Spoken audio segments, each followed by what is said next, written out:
네, 안녕하세요. 인천문화재단 한국근대문화관 관장 김락기라고 합니다. 오늘 목요일 저녁 시간에 뭐 아주 많은 분은 아니지만 관심을 갖고 저희 문화관이 마련한 시민 교양 강좌에 참여해 주셔서 정말 감사드립니다. 앞으로 오늘부터 6강좌를 저희가 매주 목요일 날 이 시간에 이렇게 진행할 텐데요. 오늘 어렵게 조선의 법의학에 대해서 강의해 주실 안남희 선생님을 모셨고, 또 일반적으로는 만나기 어려운 군에서 우리 병사들과 함께 생활하면서 여러 가지 병사들의 애로를 듣고 계시는 군종 법사님, 또 군종 신부님을 또 다음 강좌의 강사로 또 모셨으니까 어렵게 만든 기회인 만큼 끝까지 마지막 강좌까지 열심히 참여해 주시고, 또 한편으로 죽음이라고 하는 게 어찌 보면 굉장히 어두운 주제인데, 이 강좌를 통해서 조금 더 깊이 사색하시면서 삶을 좀 더 즐겁게 이렇게 만들어 가시는 기회를 삼아 주셨으면 하는 바람입니다. 짧은 인사를 마치고요. 오늘 이 강좌를 진행해 주실 안남희 선생님 소개해 드리겠습니다. 큰 박수로 맞이해 주시면 고맙겠습니다. 예, 안녕하세요. 오늘 조선의 법의학 강의를 맡은 안남희입니다.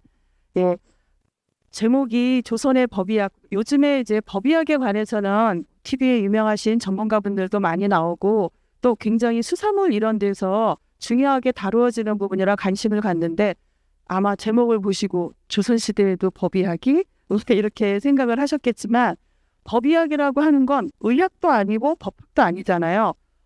언제 쓰이는 건가? 그러면은 사건이 났을 때, 어떤 사건, 우리가 사기 사건, 뭐 치정 사건, 뭐 이런 것이 아니라 살인 사건이 났을 때. 그래서 살인 사건이 났는데 이 죽은 사람은 말이 없잖아요. 이 말이 없는 사람이 억울하게 죽었을 수 있고, 그런데 말을 못하니 이 억울하게 죽은 사람의 원한을 풀어줘야 되기도 하고, 또 한편으로는 어떤 사람이 꼭 그 피해자일 뿐만 아니라 가해자로 오해를 받은 경우가 또 있어요.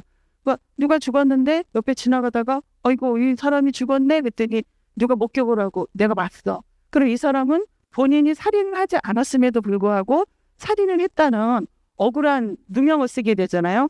이 사람에 대한 억울함도 풀어줘야 되는 거예요. 그래서 조선시대 법의학은 특히 그 이전보다도 조선시대에 특히 이제 많이 발달을 했는데요. 자, 그림을 먼저 하나 보실게요. 혹시 이 그림 보신 적 있으신가요? 이건 근대에 그려진 그림이에요. 그러니까 조선시대 풍속화 이걸 그리는 사람인데, 이 그림이 거의 프랑스에 가 있어가지고 막 그런 건데, 여기 보면은 제가 일단 주제를 법의학이라고 했기 때문에 그림 보면 대충 뭐 하는지 감이 오시죠? 예. 여기 사람들이 막 모여 있어요. 이 사람이 옷을 벗고 이렇게 누워 있을까? 이 사람 누굴까요? 시체겠죠. 예. 여기 보면은 이렇게 딱 부채를 들고 좀 멋있는 옷 입고 있는 이 사람은 누구일까요? 그 사건이 일어난 고을의 수령이에요. 최고 책임자겠죠. 책임자가 딱 있고 그 옆에 이제 비서 정도 되는 사람이 있고, 그 다음에 이제 아전이나 이런 관리들이 다 붙어 있어요. 그리고 옆에 보면 이게 받아 적는 사람이 있어. 지금 같으면 이런 시신이 발견되었다, 사진을 찍죠. 옛날에 카메라가 없으니까 그림을 그리기도 해요. 그림을 그리기도 하고, 그 그림으로 다 표현하지 못하는 구체적인 상황들은 글로 또 적어요. 다 적어서 이게 또 기록하는 사람이 있고, 그 다음에 옆에 이제 혹시라도 뭐 나쁜 이렇게 약간 불량한 이런 일이 생길까봐 막는 일단 이런 경찰 같은 사람도 있고, 옆에 보면은 이렇게 또 참관하는 사람들이 있는데요. 이 사람들이 누구냐면 율생이라고 해서 법률관들, 그 다음에 의생이라고 해서 의사들 같이 참관을 해서 하고, 그러면 시체를 직접 만지는 이 사람도 의사일까요? 네, 아니고요. 이 사람은 오작일이라고 하는 이 시체를 이렇게 만지는 사람이에요. 그러니까 여러분 시체 만지기 좋아요? 제가 학교 다닐 때 들은 바로는 그 병원에서 시체 알코올솜으로 닦는 알바비가 제일 세다, 뭐 이런 얘기, 그만큼 힘든 일이기 때문인데, 요것도 이제 조선시대 직업군 중에서도 가장 힘든 직업. 시체를 직접 만져야 되고, 그래서 시체를 보면 옷을 다 벗고 이제 옷 벗은 모습을 다 그리거든요. 다 벗고 그다음에 이 사람이 뭘로 지금 닦고 있죠. 그러니까 지금은 알코올로 이렇게 닦지만 옛날에는 알코올 이런 게 없기 때문에 뭐 감초즙 뭐 이런 걸로 닦아요. 온몸을 싹 닦아서 여기에 나타난 상처, 또는 뭐 혈흔, 그 다음에 멍자국 이런 것들을 다 발견을 해서 기록을 해서 이 사람의 사인이 무엇인지, 언제 사망했는지 이런 것들을 추측하고 그것을 좀 과학적으로 판단해서 이 사람의 죽음의 원인이 무엇인가를 밝히는 거예요. 그러니까 예를 들어서 제가 누군가 함께 같이 가다가 오늘 기분이 술 한잔을 했어요. 술 한잔 했는데 얘가 평소에 나를 계속 알고 얄미워 죽겠어. 그러니까 보는 사람도 없길래 이제 강가를 건너다가 발로 차서 물에 빠뜨려 죽여요. 그래 놓고서는 딴 사람한테 가서 어제 술 취해갖고 나는 집에 왔는데 걔가 실족했나 보다. 실족사였나 보다. 그러면 이 사람의 과실이 아니니까 실족사로 처리가 되거든요. 근데 이제 시신을 건져서 조사해보는 거야. 진짜 이 사람이 물에 빠져서 익사를 한 건지. 또 조사를 하면 나와요. 이 사람의 직접적인 사인은 익사 전에 독약을 먹었다든가 아니면 이렇게 목을 졸렸다든가 아니면 두들겨 맞았다든가 또 특히 이제 때려 맞아 죽는 경우가 많아요. 옛날에는 이제 그런 경우들을 찾아서 실제 죽음의 원인들을 밝히는 그런 일들을 물론 조선시대에 이거를 법의학이라는 용어를 쓰지는 않았고 제가 현대 과학의 한 부분인 이제 법의학으로 제가 설명을 해드리려고 합니다. 자, 글을 한번 읽어볼게요. 여기는 지금 크게 세 단락으로 나와 있어요. 상처, 시린 이렇게 나와 있고 여기 뒷부분에 또 하나가 있는데 상처, 이제 시신에 나타난 상처를 그대로 기록을 한 거예요. 목 아래에 찔린 자국이 있고 귓부리가 검푸르고 목덜미와 목에 목을 벤 자국이 있다. 그러면 목 매달아 죽었나 보다 이렇게 생각을 하겠죠. 시린이라는 건 실제 사실의 원인이에요. 이 사람이 죽은 결정적인 원인. 그러니까 봤더니 뭐 목맨 자국도 있고 뭐 두들겨 맞은 멍자국도 있고 칼에 찔린 자국도 있는데 이 사람은 칼에 찔려 죽은 거다 아니면 목 매달아 죽은 거다라는 결정적인 사망의 원인을 쓰는 게 시린이거든요. 스스로 목을 칼로 찌른 것이다. 독하네요. 그리고 을사년 11월에 옥사가 이루어졌다. 그래서 이게 이제 법적으로 처리가 다 된 거예요. 그런데 요 죽은 시신이 박여인이거든요. 박여인의 남동생 박용애가 격쟁을 하였다. 요 격자는 7격자예요. 우리가 격투기 할 때 요 쟁자는 꽹과리 쟁자예요. 그래서 꽹과리를 쳤다. 이 얘기는 뭐냐면 이미 뭐 사건이 수사가 다 돼서 종결이 된 거예요. 이 여자가 스스로 자기 목을 칼로 찔러서 죽은 걸로 끝 했는데 동생이 봐서는 아무리 봐도 이상해. 수사 다시 해주세요라고 요즘 그거 재심 이런 거 하듯이 한 거예요. 이렇게 보면은 그래서 격쟁에 대해서 잠깐 설명을 해드리면 이렇게 꽹과리나 징이나 아무거나 소리 나는 걸로 그냥 치면 돼요. 이렇게 해서 보면은 원래 그 조선시대에 신문고라는 게 있었잖아요. 그래서 백성들이 억울한 일이 생기면 신문고 이렇게 두들겨갖고 자기 이제 이야기하고 왜 우리나라도 지금 뭐 옛날에 청와대 신문고 막 이렇게 막 많이 하듯이 그랬는데 지방에 사는 사람은 내가 수원 살고 내가 인천 사는데 언제 서울에 저기 경복궁까지 가고 이거 떠넘기고 있겠어요. 그런 사람들을 위해서 왕이 이제 민간의 행차를 할 때 그때 나와서 이제 자신의 이야기를 할 수 있게. 근데 인파가 너무 많거든요. 그러니까는 저요 이렇게 안 되니까 이때 꽹과리를 막 치면 무슨 소리인지 저 사람 불러드려. 그러면 그 사람이 자신의 억울한 사정을 이야기하고 재조사해달라고 이렇게 하는 거예요. 자, 요게 이제 최근에 그 수원 화성 정조대왕 요 루트 그거를 이제 재현하는 행사 중에 격쟁에 관한 부분을 재현한 거예요. 그래서 왕이 이렇게 행차를 하고 신하들이 있으면 이 여인이 억울하다 해서 꽹과리 하나 들고 있죠. 이렇게 치면서 이렇게 했었던 거예요. 자, 조선시대에 이렇게 꽹과리를 치거나 해갖고 억울한 사건을 해결해준 왕 중에 답이 나온 것 같으네. 누가 제일 많이 했을까요? 훗날에 여기 정조대왕이 딱 있어버리네요. 정조 같은 경우에는 우리나라 임금 중에 훌륭하신 임금이 많지만 우리가 세종 뭐 그 다음으로 이제 정조 이렇게 꼽는데 정조는 특히 백성을 굉장히 많이 사랑했어요. 그래서 백성이 조금이라도 억울한 그런 일이 없도록 하는 것이 왕의 도리다. 그래서 뭐 옛날 중국 고전에 보면은 왕은 백성을 한으로 삼아야 하고 백성은 먹을 것을 한으로 삼는다 이런 말이 있는 것처럼 내가 백성이 없으면 왕이 무슨 소용이 있겠어요. 그래서 백성이 억울함을 처리해주고 그래서 실제 정조가 재위 기간 동안에 한 5,000건이나 처리를 했다나 굉장히 신경을 많이 쓰고 또 자주 행차에 나가기도 하고. 자, 아무튼 그 사건을 다시 보면은 최여인이 이 최씨 여인이 있어요. 남편의 당질인 조강신과 몰래 간통을 하다가 며느리인 박여인, 아까 죽은 사람이죠. 박여인이 자신의 추한 소문을 퍼뜨릴까 겁이 나서 목을 조르고 이어서 칼로 찔러 그날로 죽게 하였다. 이제 이게 실제 이제 밝혀진 사건이에요. 아까 동생 오빠였나요? 동생이었나? 이거 했었던. 자, 요 내용은 어디에 실려 있냐면은 조선시대에 보면 심리록이라고 하는 책이 있어요. 이제 영조 정조 때 이런 사건들, 온갖 이런 사건들을 조사하고 이제 심리하고 그다음에 법적으로 어떻게 처리됐는지를 다 과정을 다 기록한 거라서 이 내용이 참 엄청나게 많거든요. 번역이 다 돼 있어서 여러분들이 아마 한국 고전번역원 사이트에 들어가서 심리록 치면은 내용을 다 한글로 번역된 거 보실 수 있고요. 요거는 보면은 연도별로도 나와 있어요. 몇 년도 몇 년도 몇 년도 사건, 그다음에 또 연도별에서 뭐냐면 지역별로 서울에서 일어난 사건, 함경도, 뭐 경기도, 경상도 뭐 이런 식으로 있어서 내용이 너무 많아서 다 못 읽지만 읽다 보면 재밌어요. 아, 이 시대에 참 별의별 일이 많았구나. 특히 깜짝 놀랄 만한 게 조선시대 유교 사회 아니야? 근데 왜 이렇게 불륜, 간통, 치정이 이렇게 많아? 아마 하실 거예요. 그 내용을 보시면 되고요. 이 책에 실려있는 기록인데요. 이건 제가 좀 이따가 읽어드리고요.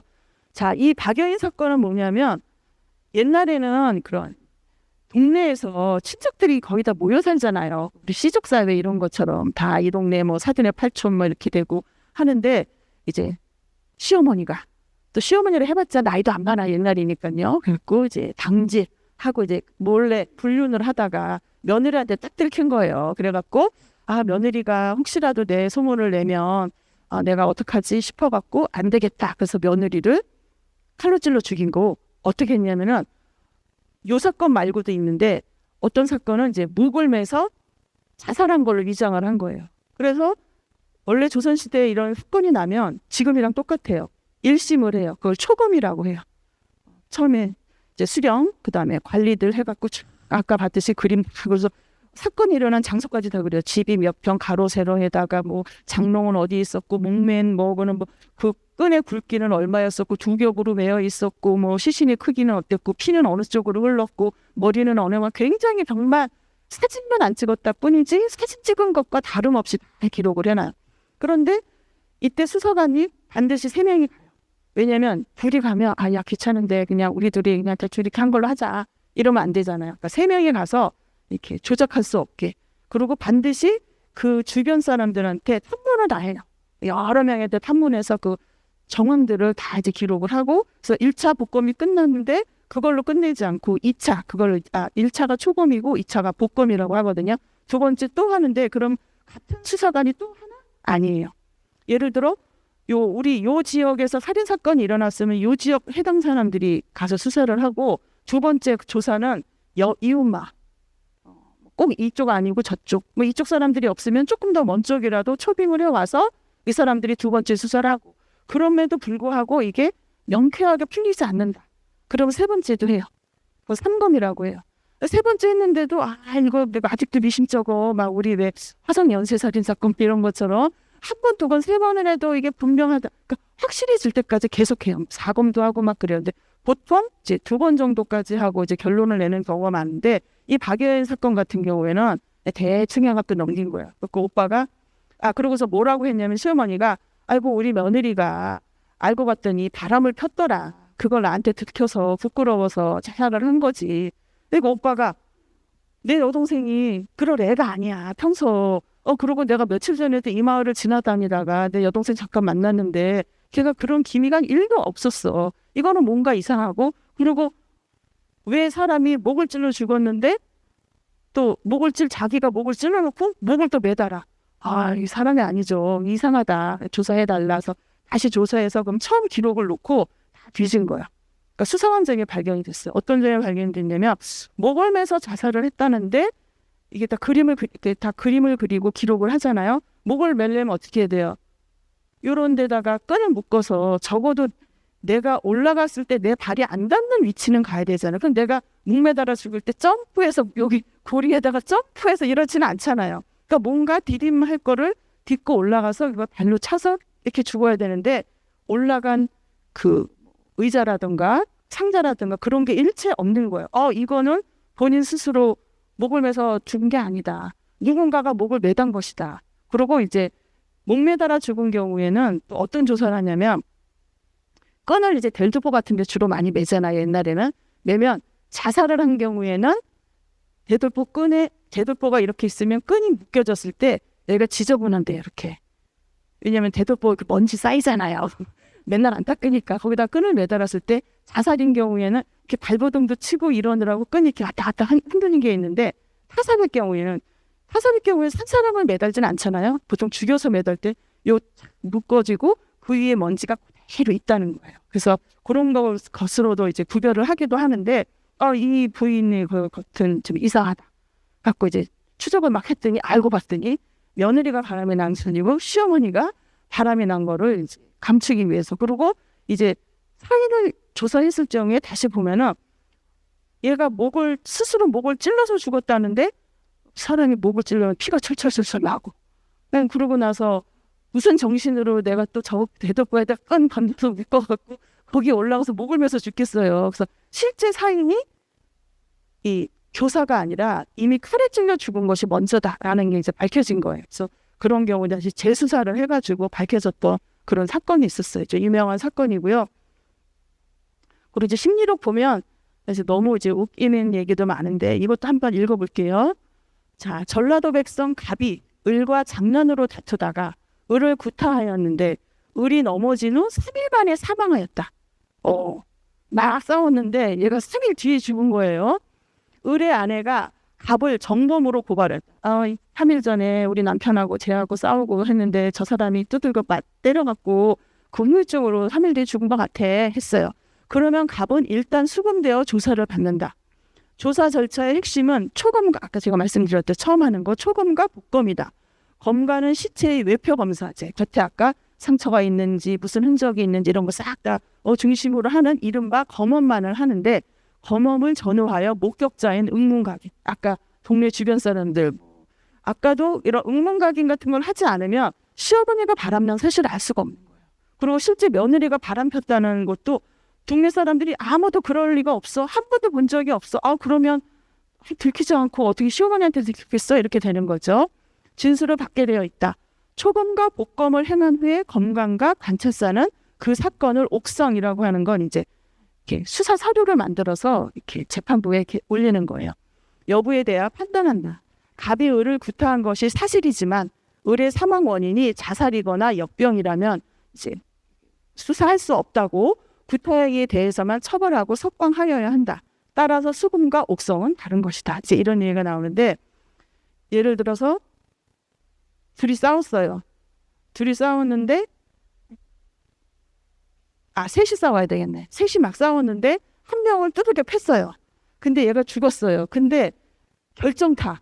우리가 뭐 맞는다고 죽진 않잖아요. 근데 얘는 이렇게 때렸는데 B라는 애는 발로 딱 찼는데 급소를 맞아갖고 딱 죽었으면 둘이 다 사건에 가담했으니까 둘 다 살인자라고 하는 게 아니라 결정적인 사인이 무엇인가 그것을 행한 사람만 살인자로 딱 이제 조사해서 이거 처벌을 하고 나머지 사람은 그냥 구타의 정도에만 하는, 그렇게 좀 철저하게 나누는 그런 것들도 있었어요. 그래서 함부로 이제 지금으로 치면 이렇게 수사에 올려갖고 법에 올리고 이러는 걸 잘 안 했어요. 그리고 예나 지금은 좀 덜하긴 하는데 그렇게 이런 수사, 이런 송사 걸리는 거 되게 싫어하잖아요. 그래서 마을 사람들이 이런 살인 사건이 났을 때 그냥 살 만큼 살았는데 이거 살인 사건 조사하기 시작하면 온 마을 다 뒤집어 놓고 쑤셔놓고 살 수가 없어. 그 동네 흉흉해지고 집값 떨어져. 뭐 이래갖고 마을 사람들이 그냥 돈을 걷어서 위로금 받고 그냥 이거 수사 의뢰하지 마라라고 하는 경우들도 상당히 많았었거든요. 그러다 보면 억울한 죽음이 생기니까 그러지 않도록 철저하게 무조건 이렇게 시신이 생기면 반드시 그거울에 수령이 가요. 반드시 가서 확인하는데 단 수령 혼자 가지는 않아요. 수사관들 딱 대동하고 이렇게 가게 되는 거예요. 자, 그래서 뭐 초검에 대한 이야기는 여러분이 뭐 자세히 아실 필요는 없는데 그래도 궁금하실까봐, 요즘과는 어떻게 다른가 궁금하실까봐 제가 글을 하나 올렸습니다. 해부의 관원이 율관, 아까 이제 법률관이에요. 그다음 의관, 의사예요. 과 함께 한성부의 설이 하래는 이제 아주 밑에 있는 하인들 및 오작인, 아까 제가 그 시체 만지는 오작인 등을 거느리고 시체를 안치해 둔 곳에 도착하여 먼저 공초를 받는다. 싸운 이유, 평소에 원한이 있었는지 없었는지, 살아있을 때 흉터, 왜냐면 이렇게 한쪽은 났는데 이번에 찔린 게 아니라 제가 어렸을 때 까불다가 한 거일 수도 있잖아요. 범행에 사용된 무기의 크기, 습득 여부, 그 무기 어떻게 구했지? 막 이런 것들을 하나하나 세밀하게 다 캐묻고 검시를 실시하는데, 만약에 날이 저물 경우 이제 껌껌해지면 이튿날 아침까지 기다렸다가 검시하며 검시를 마친 뒤에 다시 공초를 받는다. 아니, 이튿날 아침까지 왜 기다리죠? 지금이야 불 켜놓으면 되지만 조선시대 전기도 없고, 그 다음에 뭐 물론 촛불 같은 거, 횃불 같은 거 켜면 되지만 그러면 정확하지 않잖아요.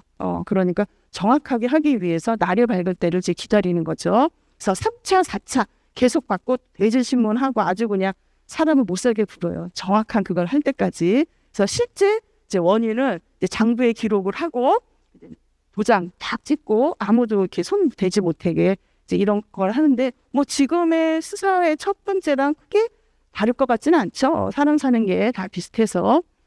그리고 이제 지방에서는 지방관이 검시에 참여할 사람들을 거느리고 역시 이상과 같은 절차에 따라 검시를 시행한다.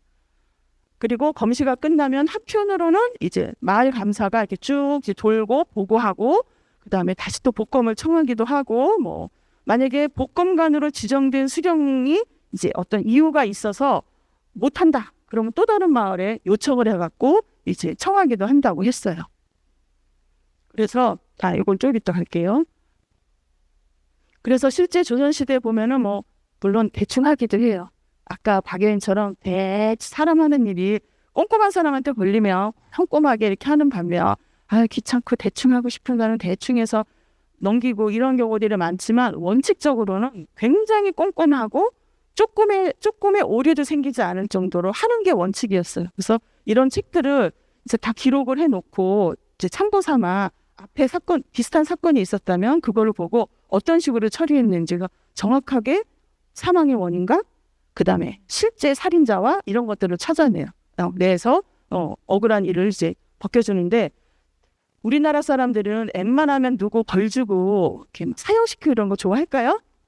안 좋아해요. 그냥 죄는 죄고 막 그렇게 하는데, 조선시대에 또 백성은 왕에게 있어서 한 사람 한 사람이 되게 소중한 자산이거든요. 백성들이 많아야 얘가 나한테 세금 내고 그 세금으로 나라를 운영하니까. 그래서 함부로 백성을 이제 사형에 처한다거나 그런 일은 안 하려고 이제 노력을 했었고, 그래서 이제 뭐 좀 봐주기도 해요. 그래서 3번 정도 이유가 있으면 봐줘. 첫 번째는 뭐냐면 실수로 나는 얘를 죽일 목적이 아니라 야 비켜봐 이렇게 했는데 걔 하필이면 강에 빠졌는데 내가 수영 못해서 못 건져서 실수로 죽였을 경우, 그런 경우 봐줘요. 그 다음에 내가 얘를 두들겨 팼는데 술 먹고 패가지고 이제 까먹은 거야, 며칠 뒤에. 그래서 얘가 며칠 뒤에 죽었대. 그래서 나 그때 그런 일이 있었나 십신비약이에요. 그런 경우도 봐줘요. 봐주고, 또 하나는 이게 잘못인 줄 모르고 했을 때, 이게 좀 나쁜 거죠. 야, 이 나쁜 놈아, 그러고 막 두들겨 팼는데 심하게 두들겨 팼어. 그래서 죽었어. 너 어디? 난 사람을 이렇게 때린다고 죽는 줄은 몰랐지. 뭐 이랬을 경우에는 봐준다. 지금 생각하면 요거를 악용하는 사람들이 있잖아요. 그러면 내가 누구 죽이고 싶어. 그럼 술 좀 먹고 마약 조금 크고 이러고 죽이면 그걸로 다 해주는 그런 경우도 있고. 하지만 그거는 이제 나쁘게 활용했을 때의 경우고, 원칙적으로는 너무 요만 죄 하나를 갖고 사람은 죽음에까지 이르게 하지는 않겠다라고 하는 왕의 그런 목적이 있었고, 또 하나는 누굴 이제 사형이다 라고 이제 선고하기 전까지 여러 사람한테 물어요. 그래서 이제 관리들, 그 다음에 신하들, 그 다음에 또 관리하고 신하가 뭐가 다르죠. 신하 그러면 지금으로 약간의 용산에 있는 대통령실에 있는 사람들이고, 관리 그러면 뭐 장관 차관들 이렇게 부서별로 있는 사람이고, 그다음에 백성 국민 대표들 배심원들 이렇게 둘러갖고 이 사람들을 끊임없이 계속 물어서 의견이 합의가 돼야 돼요. 이 사람은 정말 사형이다. 이 죄 갖고 그래도 이 사람이 일부러 그런 건 아닌데 죽이는 것까지, 이런 의견이 나올 때까지 끊임없이 물어서 한 명이라도 함부로 죽이지 않으려고 하는 이제 그런 노력들을 많이 했습니다. 요거 같은 경우에는 글을 먼저 읽어볼게요. 은비녀를 항문에 집어넣었더니 금방 검은색으로 변하였다. 변을 채취하여 가열하니 흰색의 소금 결정이 나타났다. 간수를 마신 것이 틀림없다. 증거 확보를 위해 집에 곳간을 뒤졌더니 두부를 만들려고 만들어둔 간수병이 발견되었다. 그 옆에 간수를 담아 마셨는지 사발 하나가 놓여 있었다. 사망 원인은 간수를 마시고 죽은 복로 치사가 분명하다. 자, 요 사건 같은 경우에는 어떤 남자가 죽었어요. 죽었는데 얘랑 평소에 사이가 안 좋았어. 근데 얘랑 둘이 술 마시고 빠이빠이 했는데 이 남자가 죽어 있는 거예요. 그래서 시체를 했더니 독살인 거예요.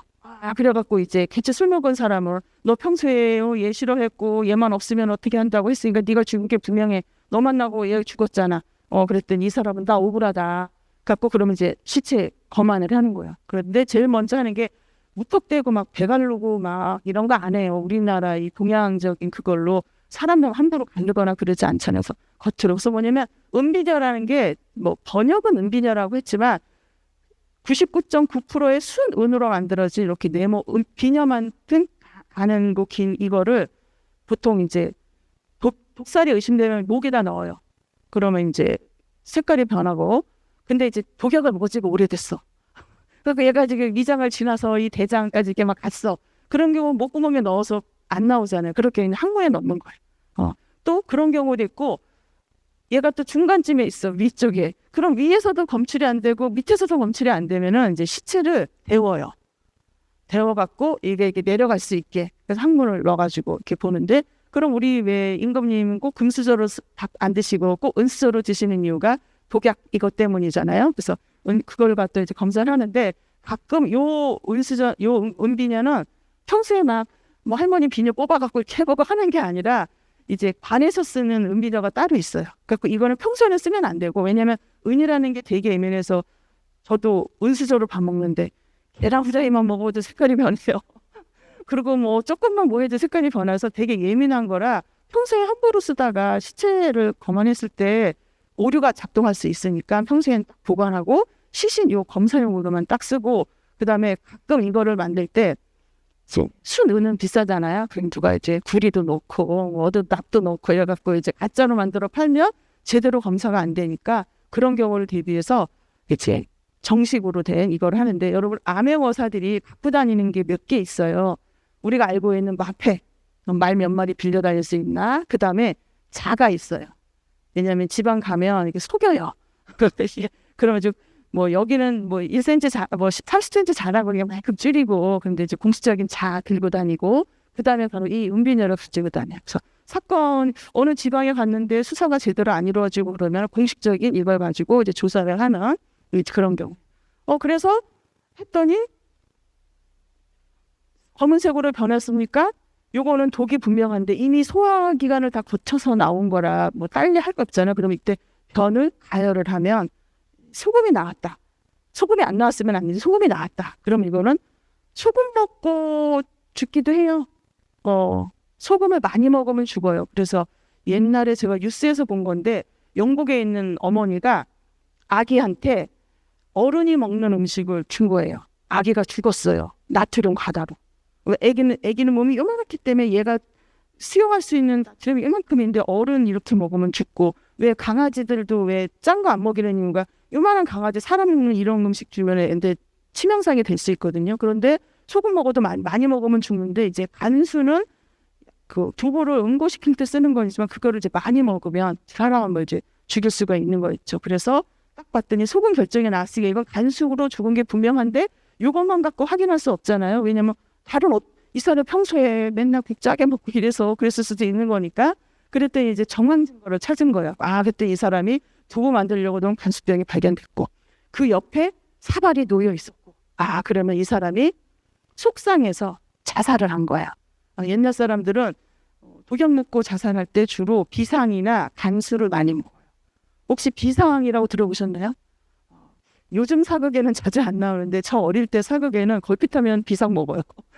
맨날 비상으로 누구 독살하고 막 하는데 그래서 중국이나 이런 데서는 비상 먹고 죽는 경우는 별로 없대요. 근데 유독 우리나라에서는 비상으로 많이 먹고 죽고 이런 경우가 있었어요. 그래서 이 사람은 그 상대편 남자가 살인자라고 억울한 누명을 써서 사형을 당할 뻔한 일을 이 조사를 통해서 이 사람이 이 간수를 둘러 마시고 자살한 그런 사건으로 종결돼서 가해자도 억울하게 죽지 않게 되고 이 피해자도 본인이 증산한 거가 밝혀졌으니까 그걸로 더 이상 이제 억울하게 되지는 않은 거죠.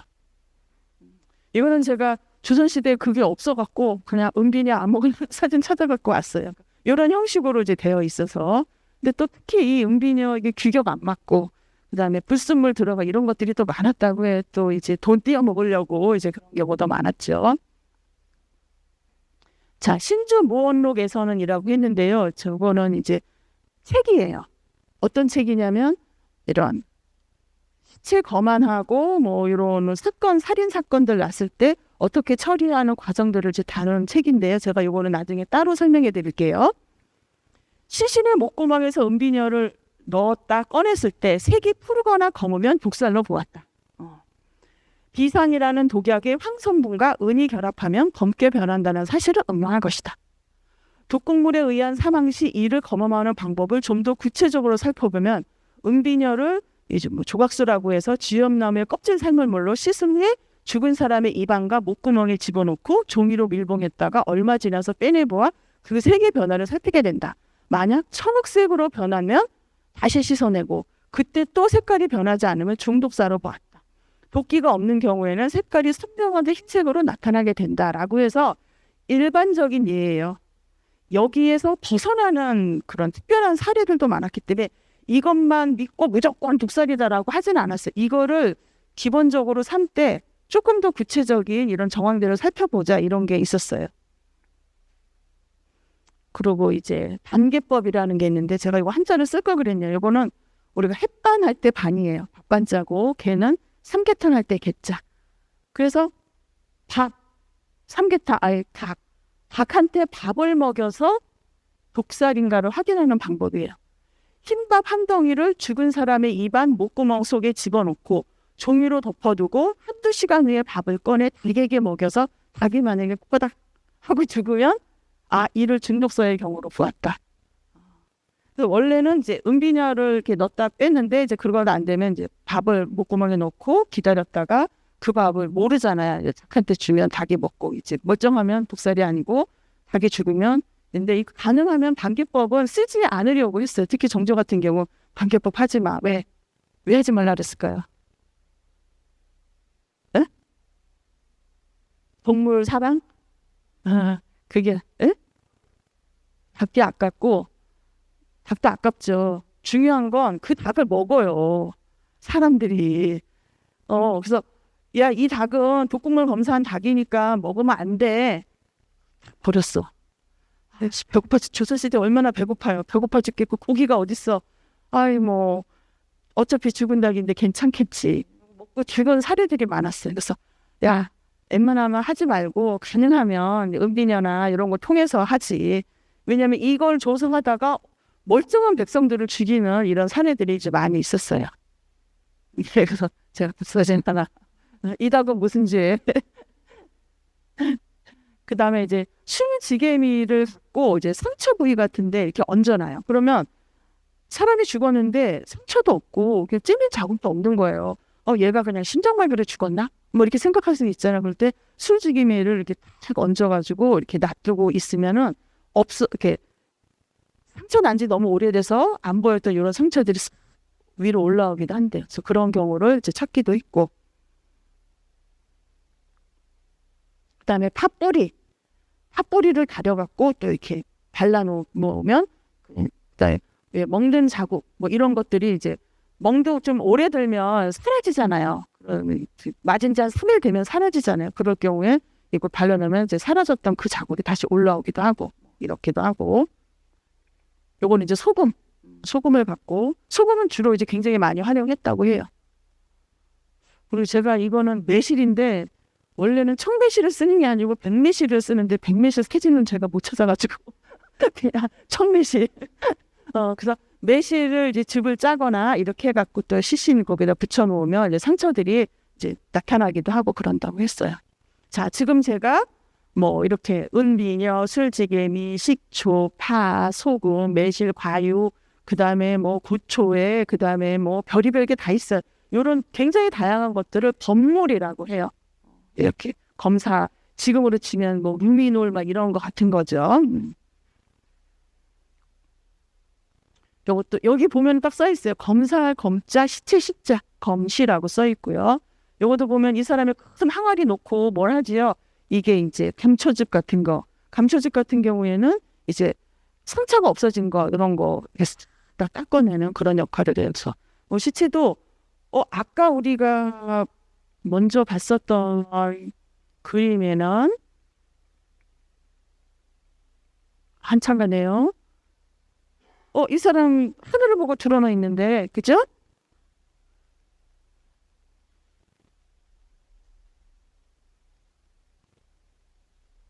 이 사람은 왜 또 엎어져 있을까요?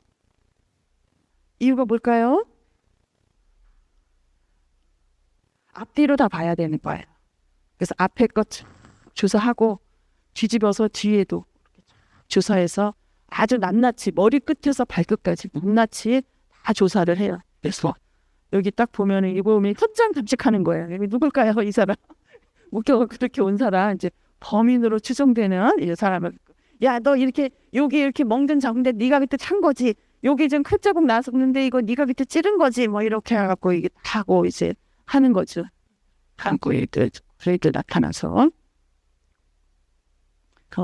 제가 좀 이해하는 좀 무시무시한 식칼을 하나 갖고 왔는데 이제 누군가를 이제 찔러 죽였어요. 찔러 죽였는데 지금도 우리가 어떤 살인 사건이 났을 때 결정적인 물증이 없으면 그 사람 이거 법적 처리 못 하잖아요. 그러니까 막 끝까지 안 했다고 빡빡 우기고 갖고 막 우리 TV 뭐 드라마 이런 데 보면은 뭐지 심증은 있는데 물증이 없어서 그럼 또 옛날 수사관장 이런 데 보면 물증 또 막 만들어내고 아니면은 이 범인으로 추정되는 사람 막 봉헌해갖고 강제로 막 이거 받아내기도 하고 이제 막 그러는데 이제 어떤 사람이 이제 칼에 찔려 죽었는데 얘가 범인인 것 같아. 이 둘이 사이가 안 좋았고 그날 또 막 싸우고 막 이랬다는 거야. 칼에 찔려 죽었어. 근데 이 사람은 난 아는데 뭐 증거 대봐. 근데 증거는 없어. 그리고 찔린 이렇게 자국을 보니까 적어도 칼이 몇 센치 정도는 되는 건데 아무리 뒤져도 안 나와. 근데 어떻게 이 사람 범인으로 추정되는 사람의 저기 멀리 떨어진 창고에 가서 막 뒤졌더니 숨겨놓은 칼이 나왔어. 왜 꺼냈어? 근데 핏자국이 없잖아. 이거 나 우리 평소에 우리 고기 잘라 먹는 칼인데 잘 안 쓰길래 내가 저기 창고에 박아놓은 건데 그게 무슨 상관? 그랬더니 이게 또 증거가 없네. 칼을 찔러 죽였다는 증거가 없네. 이 사람의 칼을 죽이고 깨끗이 씻어놓은 거죠. 자, 요즘 같은 경우는 이렇게 되면 어떻게 하죠? 칼을 죽이고 깨끗이 씻어서 놔뒀으면 핏자국이 없네? 범행에 쓰인 칼이 아니네? 이렇게 되나요? 아니죠. 요즘은 과학기술이 CSI 막 뺨치고 있어서 온갖 그런 화학약품들 처리하면 왜 신창원 뭐 이런 사람들 뭐 연쇄살인범들 자기 집 목욕탕에서 시체 토막 내고 깨끗이 씻었지만 몇 달 후에 가서도 무슨 약풀 던지고 그다음에 이런 적외선 같은 거 쫙 쏘이면 핏자국 드러나잖아요. 뭐 피 속에 있는 단백질에 뭐 알부인 성분과 막 루미놀이라는 약을 많이 들어보셨어요. 그런 거 좀 조선시대도 루미놀 같은 성분이 있었어요. 아까 말했던 뭐 고초액이라서 내가 식초라고 하지만 사실은 식초는 말 그대로 먹을 수 있는 초라는 의미고 고초액은 엄청 센 이 잘못 나오면 살도 막 이렇게 애리고 막 이러는 그런 거에다가 뭘 섞어갖고 이 칼에다가 쫙 뿌리면 단백질 성분하고 반응을 하는 거야. 그러니까 사람을 죽이고 이 칼을 막 알코올로 엄청 깨끗하게 이렇게 닦아내지 않는 한 애지간한 피 속에 있는 단백질 성분이 저기 눈에는 보이지 않지만 붙어 있었던 거죠. 그걸로 이렇게 딱 증거를 하기도 하고 이제 그랬었어요.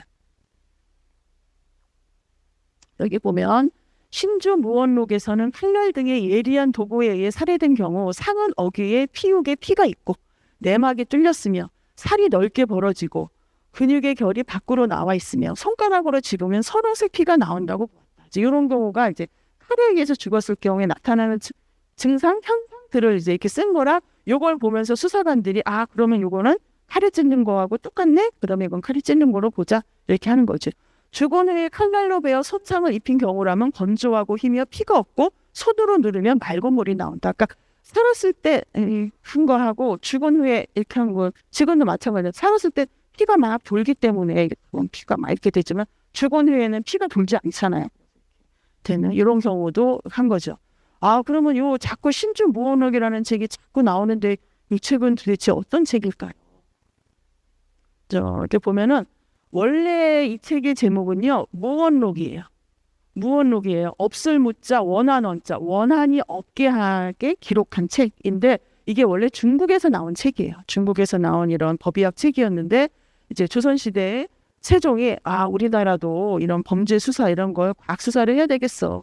중국에 그런 책이 있다니까 가져다가 우리도 우리 현실에 맞게 아까 말했듯이 중국은 비상을 복으로 먹고 죽지 않는데 우리나라는 그 사건이 많으니까 우리나라에 맞게 그치고 뭐 중국에서는 또 뭐 이런 사건이 없는데 우리나라는 이런 사건이 우리나라 실정에 맞게 고친 거예요. 고쳐서 이제 무언록이라는 책에다가 새롭게 줄을 둔 거예요. 조금 더 자세하게 줄을 달아서 이제 만든 책이 신주무언록이고 이게 뭐 증주무언록도 있어요. 덧붙여서 좀 더 보탠 거. 그 다음에 언해무언록도 있어요. 무언록 이거 지금 한문으로 돼 있잖아.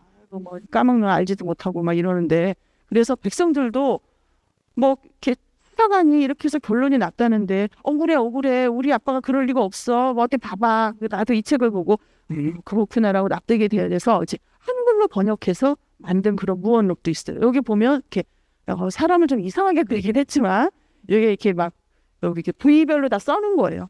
여기 지금 다 한문으로 되어 있는데 한글로 된 것도 있어요. 여기 발뒤꿈치, 종아리 막 이렇게 써놨어요. 막 이렇게 쭉 써갖고 이렇게 앞판 그림, 그 다음에 잠깐만요.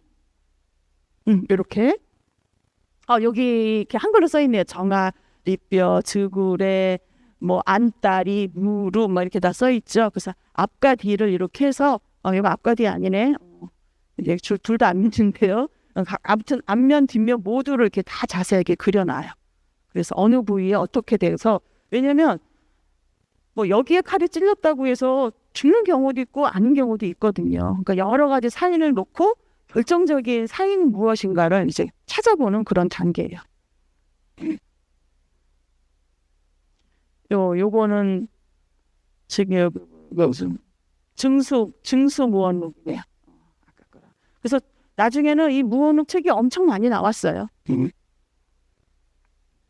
제가 갑자기 막 영주에 있는 이렇게 막 다리가 이렇게 했는데 이제부터는 사건의 수사반장 2화 이렇게 하듯이 이렇게 해야 되는데 10분 쉬었다가 다시 2부 시작하도록 하겠습니다. 네, 2부 시작하겠습니다. 무더운 여름날 경북 영주에서 제가 이거 무선마을 가는 길에 나무길이 너무 멋있어갖고 사진을 한번 찍어본 건데요. 제가 갑자기 무슨 법의학 얘기하다가 무슨 관광지 사진도 아니고 이런 거를 하나. 자, 조선시대 살인사건 같은 경우에는 아까 우리가 했었던 독살도 많았지만 물에 빠뜨려 죽이는 그런 사건들이 많이 있었어요. 왜냐하면 물에 빠뜨려 죽이는 것만큼 살인을 위장하기 좋은 게 없거든요. 그러니까 내가 칼로 찔른 다음에 물에 빠뜨리는데 시체가 바로 발견되면 이게 뭐 흔적이 있고 뭐 하지만 뭐 강물에 막 떠내려 가가지고 한 달 뒤에 나타나면 시체 이미 막 물고기가 뜯어먹고 팅팅 불고 그래서 이런 흔적들 이런 것들이 사라지는 경우도 있거든요. 그래서 보통 이제 익사 사고의 경우에는 대개 이제 살인을 이제 미장한 경우가 많고 그래서 제가 이걸 했는데 여기에 이제 얽힌 사연을 하나 읽어드리면 이건 이제 다산 정약용이 이제 관찰사로 있을 때 겪었던 일인데요. 어느 마을에 이제 백씨의 2명의 딸이 물에 빠져 죽은 거예요. 그런데 이제 둘이 이제 자매간인데 서로 옷고름을 이렇게 묶어가지고 도망가지 못하게 하고 죽은 거예요. 그래서 이거는 누군가가 죽인 거다. 근데 이 딸들이 보니까 계모 밑에서 자란 거야. 그래서 이거는 우리 알다시피 계모는 늘 나쁘잖아요. 그래서 이 나쁜 계모가 죽인 게 틀림없다. 이 계모를 사형에 처하라 이렇게 나온 거예요. 근데 이미 뭐 물에 빠져 죽어갖고 있으니까 다른 사인 같은 게 나오질 않아서요.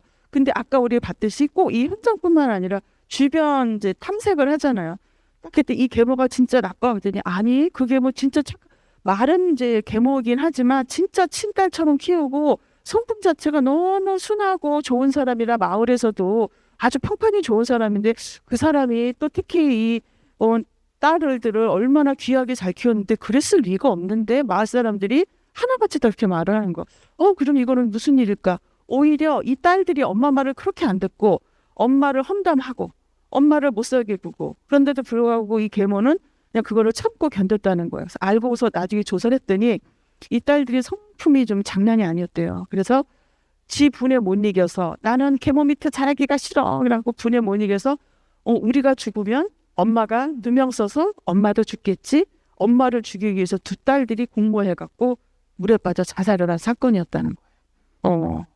그래서 그것도 이제 시체를 걷어다가 이게 조사를 했더니 독살의 흔적도 없고 목을 조른 흔적도 없고 다른 여러 가지가 없는데 그리고 또 알리바이 이런 것도 있을 거 아니에요. 그 계모는 그 시간에 어디 밖에 가서 일을 하고 있었고 그러니까 계모가 한 거는 아니었고 그래서 이 자매들이 평소에 포악하기를 소문이 났고 그 계모한테 또 어린애들은 그렇게 앞뒤 생각을 못 하잖아요. 그래서 내가 죽으면 벌 받겠지 이런 마음으로 그런 일을 벌였다라는 것으로 결론이 났을 때 다산 정약용이 뭐라고 했냐면 그래서 살인사건이라는 것은 함부로 어떤 편견을 가지고 계모니까 나쁜 사람이고 계모는 분명히 자기 그 신젓이 아닌 거는 구박했을 것이다라는 그런 편견을 버리고 사건 자체를 정확하게 봐야 한다. 그것이 이제 관리자가 지켜야 될 태도다 이런 이야기를 했어요. 그리고 이제 이 강 같은 경우에는 아까 제가 예를 들어서도 말했지만 얘랑 나랑 경쟁 관계야. 얘만 없으면 이번에 이거 내가 받을 수 있는데 그러면 얘 독약 먹이거나 두들겨 패거나 해서 강물에 던지는 그런 일들이 아주 많이 있었습니다. 그래서 특히 이제 익사일 경우에는 어떻게 익사일지를 아느냐. 살아있을 때 물에 빠져 죽은 건지 죽은 후에 물에 빠져 죽은 건지 어떻게 할 수 있죠? 요즘 그런 과학수사 드라마 보면 많이 나와요. 살아있을 때 죽은 사람이면 폐에 물이 차는 거죠. 조선시대에도 그 기록이 있어요. 살아있을 때 죽었으면 폐에 물이 차 있다. 근데 죽은 다음에 물에 빠뜨리면 죽은 다음에는 숨을 쉬지 않기 때문에 폐로 이렇게 물이 들어갈 이유가 없으니까 그런 걸 가지고 이제 직접적인 사인이 익사인가 아닌가를 구별하는 이런 것들도 있었어요. 그런데 이제 어떤 경우에는 이제 물에 빠진 시체가 너무 오래되면 시체가 불어서 이 살과 뼈가 서로 이제 분리가 되고 그러면 살도 많이 없어지고 뼈만 조금 있으면 결정적인 증거였던 살들이 사라지면 흔적을 찾기가 어렵잖아요. 그런 경우에는 그래도 남아있는 살 부분이라도 정확하게 기록하라. 그리고 뼈도 우리가 그냥 뼈 같으면 상처 없이 매끈하게 있을 텐데 누군가에게 규타당했으면 살에 멍이 들거나 있겠지만 살은 사라지고 없으니까 그런 뼈에도 어떤 흔적이 있을 것이다. 이렇게 해가지고 이제 부드러운 실 이런 거를 이렇게 뼈를 이렇게 왔다 갔다 하다 긁히면 여기 상처가 있었던 거. 그 다음에 또 이제 먹물 이런 거 같은 경우 탁 했을 때 이것이 어느 정도 그냥 뼈에 바르면 먹물이 스미지 않는데 상처 있었던 부분은 먹물이 이렇게 딱 스미는 이런 걸 가지고 이제 살이 사라지고 없더라도 죄송합니다. 제 얘기가 나오려고 나오네. 살이 사라지고 없더라도 최선을 다해서 그 원인을 찾으려고 했었던 그런 게 있었습니다. 그리고 웬만하면 자살하는 사람도 물에 빠져 많이 죽어요. 우리 사극 보면 걸핏하면 여자들 이러고 높은 벼랑에 가고서는 시어머니가 남편 죽었는데 너도 따라 죽어야 되지 않겠니? 그러면 사람이 모재지 못해서 이렇게 자기 목 매기 쉽지 않아요. 그리고 자기 목에 칼 들이대기 쉽지 그렇게 대충 위에서 치마 거꾸로 뒤집어 쓰고 빠져 죽는 이런 경우들이 많이 있었죠. 자, 그래서 이제 물에 빠져 죽는 경우가 이것이 진짜 물에 빠져 죽은 건지 아닌지를 또 밝히는 그런 것들이 있습니다. 물 깊이가 3, 4척, 대충 1.2m 내외만 넘어도 죽을 수 있다고 하였다. 한 요 정도만 돼도 이렇게 해서 죽으면 되니까 실제로 물 깊이가 키보다 얕아도 익사할 수 있으며 심지어 다른 이유로 의식을 잃은 경우 한 뼘 정도 얕은 물에서도 익사할 수 있게 된다. 우리 속담이 하나 있죠? 접시물에도 빠져 죽는다. 그냥 물에다가 코 박고 숨이 끊기면 그냥 죽는 거죠. 뭐 꼭 사람 키 넘어야 되는 건 아니니까. 또한 물에 빠져 죽은 경우에는 입과 코 안에서 흰 물거품이 나온다. 시신의 자세와 관련하여 신주무원록에서는 남자는 양기가 얼굴로 모이므로 얼굴이 무거워서 익사하면 반드시 엎드리게 되고 여자는 음기가 등에 모이므로 등이 무거워 익사하면 반드시 들어눕게 된다고 보았다. 사실일까요? 확인할 수 없지만 여기 신주무원록이 되게 좀 그나마 이렇게 오랜 여러 가지 경험과 이걸 바탕으로 과학적으로 하려고 했는데 이런 약간 비과학적인 뭐 남자는 양기고 여자는 음기겠어요. 뭐 사람에 따라 저 같은 경우도 여자지만 맨날 써는데 나 남자 같다고 이러는데 저도 양기 탱천하고 이러는데 여기서 신주무원록에 보면 어떤 경우는 친자 확인하는 것도 있어요. 이 죽은 엄마의 시신 저기 깐난 애기가 있는데 이 두 사람이 서로 친자 관계인가? 어떻게 알아요? 요즘처럼 뭐 DNA 검사할 수 있는 것도 아닌데 그럴 경우 아이의 피를 엄마의 뼈에다가 놨을 때 이 뼈의 피가 스미면 친자고 안 스미면 친자가 아니다. 거기다 읽으면서 이건 아닌데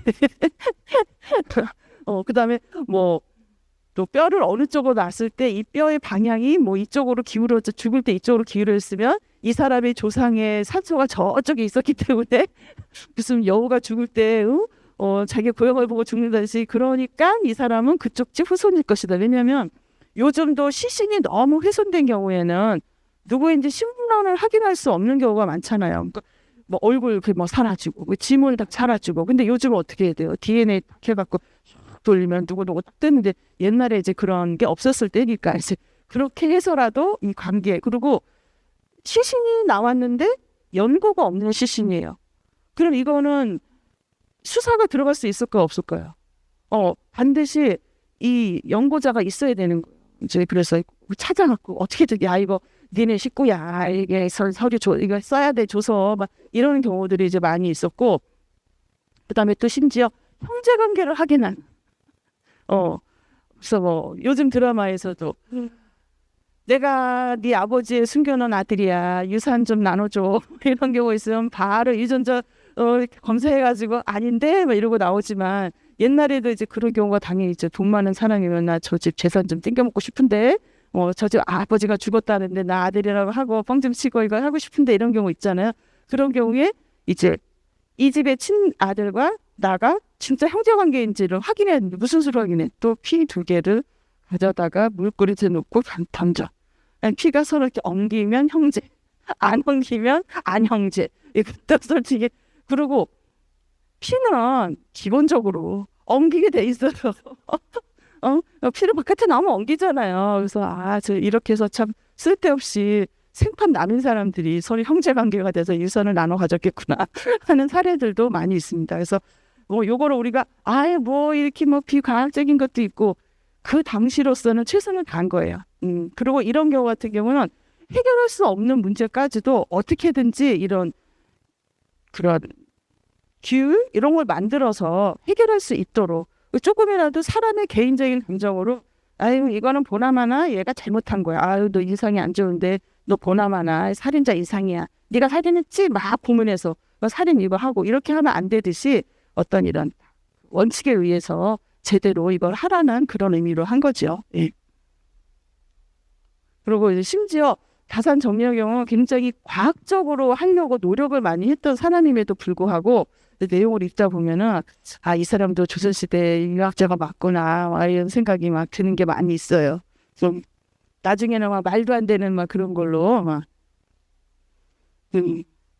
이거는 유명한 그림이죠. 갑자기 이제 뭐 법의학기가 살인 사건 하다가 이건 살인과 아무 관계도 없지만 제가 하려고 하는 이야기에 그림이 왔다는 게 없어서 이제 가져다 썼는데요. 이거는 이제 다리 깊었는데 두 사람의 마음은 두 사람만 알지 막 이런 그림이에요. 자, 정조 때 강원도 영월에 이상한 일이 생겼어요. 산이 무너지고 강물에 피 강물이 막 흐르고. 그런데 이제 원래 아까 이런 살인 사건이 나면 이렇게 막 조사해갖고 뭐 초검, 복검, 상검, 사검까지 해서 서류를 딱 만들어서 세부를 만들어요. 그래서 그 피해자의 집에 환부 주고 그다음에 해당 관청에 한 부 가지고 그다음에 서울로 올려보내요. 그럼 서울에서 보관하고 그래서 혹시라도 나중에라도 이 사건 다시 수사할 때 그걸 딱 이제 들여다볼 수 있고 또 사건 피해자 가족도 우리 가족이 죽었는데 어떤 절차로 그렇게 했는지 다 알아야 되는 거잖아요. 이제 그렇게 했는데 서울로 몰고 이제 지방에서 일어난 사건들은 지방 수령 쪽에서 알아서 해결을 해야 되는데 내가 도저히 해결할 수 없는 사건이다 그럼 서울로 보내요. 서울로 보냈는데 이제 이게 정조 때 이제 서울로 온 사건이에요. 생각을 해봐요. 무슨 하룻밤에 산이 무너지고 이상한 소리를 내고 강물이 피강물이 흐르고 그런 일들이 이제 몇 달이 이어졌다는 거예요. 그러니까 이거는 귀신의 소행이다. 우리는 또 해결할 수 없으면 다 귀신의 소행이에요. 그래서 귀신의 소행이니까 이거 나라에서 해결 좀 해줘라. 그때 이제 정조가 이런 일 해결할 수 있을 만한 이 귀신 얘기 이거 심상치 않은데 그랬더니 다산 정약용대로 네가 좀 해결 좀 하러 출장 좀 가면 안 되겠니? 다산이 네 다녀오겠습니다. 그 영어로 갔어요. 다산이 영어를 가봤고 당장 이 나라 아니 여기 귀신이 나타났다면서 이게 누구의 소행입니까? 이렇게 이제 신문을 하고 다녔어. 마을 사람들이 이런 일이 벌어진 지 벌써 몇 달이 됐는데 이게 귀신의 소행이다. 그랬더니 왜 그걸 귀신의 소행이라고 보느냐? 그랬더니 우리 마을에 6개월 전에 처녀 귀신이 하나 있었잖아. 처녀 귀신이요? 그랬더니 결혼식을 하루 앞두고 신부될 여자가 목을 매서 자살을 했어. 그랬더니 여러분 귀신 중에 제일 무서운 귀신은 처녀 귀신. 두 번째 무서운 귀신은 두 번째는 총각 귀신. 그게 웃을 일이 아니라 왜냐면 이 동양 그 유교 사회에서는 사람 태어나면 해야 될 일이 있어요. 두 가지 일이 있어요. 첫 번째 목숨을 유지해야 돼요. 모든 생명은 마찬가지예요. 기를 쓰고 그냥 바퀴벌레를 잡아먹든 쥐를 잡아먹든 목숨을 유지해야 되는 게 첫 번째 의무고 두 번째 의무는 반드시 자손을 남겨야 돼요. 그래서 내 유전자를 대대로 남겨. 왜? 나는 천년만년 살 수 없기 때문에. 그래서 동양에서는 자식을 못 낳고 대가 끊겼다. 그러면 이제 집안이 망한 거라고 이제 보는 건데 그래서 그냥 괜히 처녀 귀신, 총각 귀신이 무서운 게 아니라 처녀 귀신이니까 자식을 못 남기고 죽었지. 총각 귀신이니까 자식을 제일 무서운 귀신이야. 한이 엄청 많아. 처녀 귀신이 생기고 나서 이런 일이 생겼다. 다산이 처녀 귀신을 믿었겠어요? 안 믿죠. 이 과학적인 사람인데. 그래서 사람들이 이거를 처녀 귀신이라고 생각하는 이유가 뭘까? 그래서 또 마을 사람들을 물어봤어요. 그러면 그 처녀는 왜 결혼식을 그 즐겁고 행복한 결혼식을 하루 앞두고 왜 자살을 했을까요? 그랬더니 모르죠. 그럼 그 처녀의 무덤은 어디 있나요? 그랬더니 그 집 부모가 여러분이 부모예요. 내 딸이 결혼식 하루 앞두고 자살을 했어. 동네 창피해서 못 살죠? 그 당시에는 그런 거예요. 결혼식을 하게 한 것만으로도 살 수가 없는데 딸이 스스로 목숨을 끊었다? 부모로서 이거는 그냥 천하에 이런 불효도 없는 거. 그래서 이 부모가 너무 화가 나고 괘씸해서 그 딸을 무덤을 쓰지 않고 저기 산에다 갖다 묻었다는 거예요.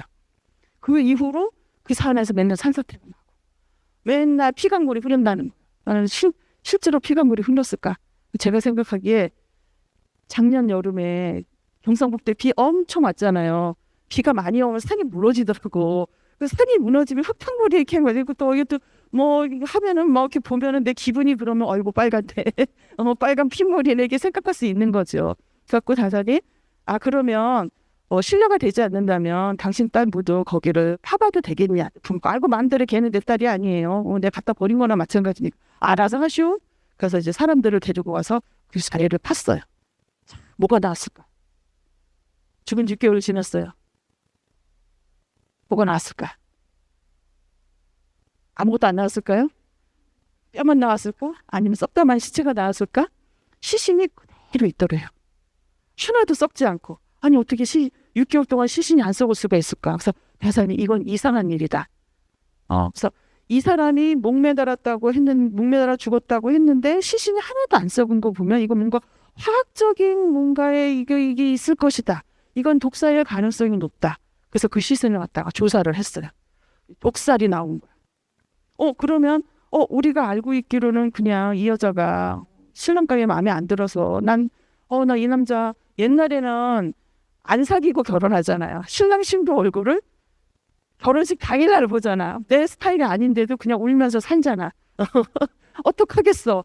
마침 뭐 또 이쁘고 잘생기면 아이고 나 저 운이 좋구나 행복하다 이러고 사는 거지만 그래서 이 신부가 정말 이 남자랑 결혼하기 싫어갖고 차라리 죽고 말겠다고 죽은 건가 보다라고 생각을 했는데 독사를 당한 거야. 스스로 독약을 먹었으면 그냥 독약 먹고 죽으면 되지. 왜 목매달아 죽은 걸로 되어 있을까? 그러면 여러분 의심 가는 사람이 누구야? 누구부터 조사해야 되겠어요? 신랑감을 조사해야지. 신랑감을 아니 저는 그냥 부모님이 결혼하려서 하는데 직업이 뭡니까?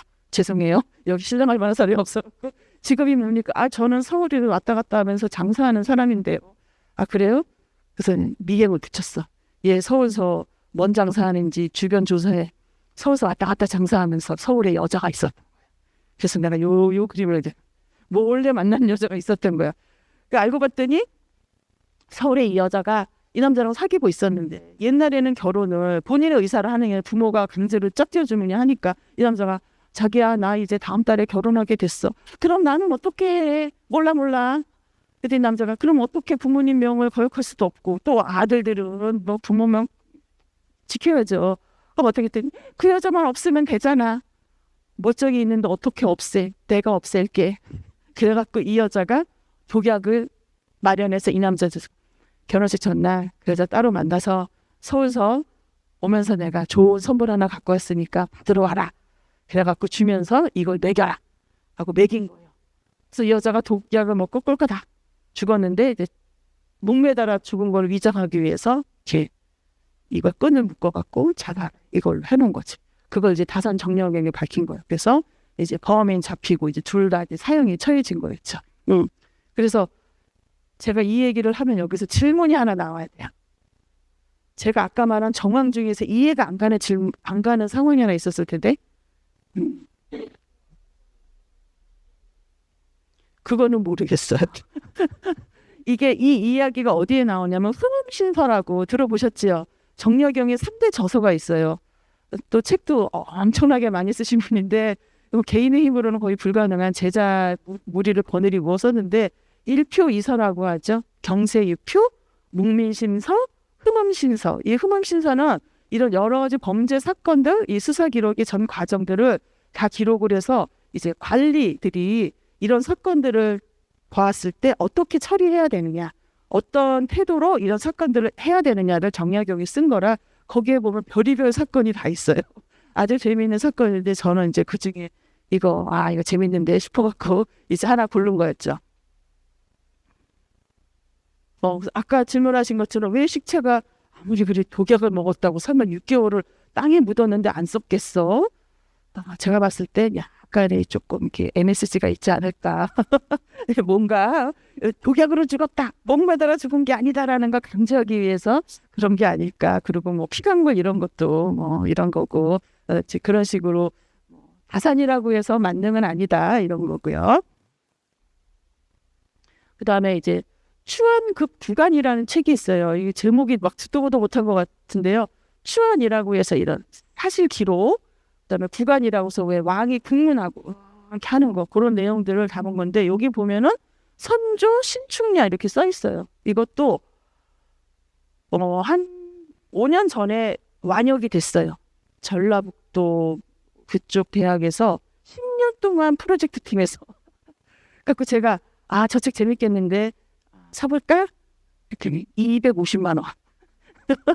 책이 너무 많은 거야. 그러니까 한문으로 된 책도 이렇게 했는데 여러분 한 줄이면 번역하면 5줄 나오거든요. 그러니까 그거를 막 굉장히 많은 연구진들이 막 10년에 걸쳐서 이 사건 기록을 쭉 다 해놓은 거라 도서관에서만 빌려보시면 되고 개인적으로 살 수는 없는데 그래서 여기도 보면은 사건 기록들 이렇게 연도별로 다 기록을 해서 다 나와 있어서 별의별 사건이 다 있는데 여기는 특히 이제 그 조금 약간 큰 사건들을 많이 다루고 있는데요. 여기에서 기록되지 않은 사건이 한 2개 정도 있어요.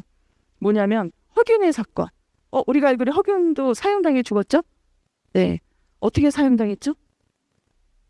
조선시대에 웬만하면 양반한테 사형 선고가 내려도 그냥 사약이나 내리지 뭐 목매달아 죽이거나 뭐 이러지는 않는데 허균은 우리가 욕 중에 이런 육실을 옮긴 거 있잖아요. 못 들어보셨나? 육실을 한 거예요. 그래서 머리, 양쪽 팔, 양쪽 다리를 말한테 묶어서 달리게 한 거예요. 그러면 이제 몸이 6조각으로 찢어지겠죠. 네, 그렇게 해서 죽었는데 허균의 사건은 이제 영모죄거든요. 근데 여기 기록이 없어요. 추설을 안 한 거예요. 아까 우리 마을에서 일어난 이런 사사롭진 않죠. 아주 작은 살인 사건조차도 초검이고 복검이고 상검이고 사검이고 막 해결될 때까지 하고 뭐 관리 누구 백성들한테 여러 번 물어서 오케이 날 때까지 조사해서 그 수사 기록을 전부 다 기록해서 판결까지. 그래서 판결문이 딱 나와도 사형 그럼 본인이 사인도 해야 돼요. 알았어요, 나 사형. 그래야 사형 집행을 하는 건데 허균은 그 기록이 없는 거예요. 그 얘기는 뭐냐? 허균은 영모죄가 아닌 거지. 영모죄로 누명을 씌워서 수사 절차 없이 대충 해갖고 그냥 확 죽여버린 거예요. 그 다음에 홍경래의 난 이런 것들이 이제 빠져있고 애지간한 것들은 여기 싹 다.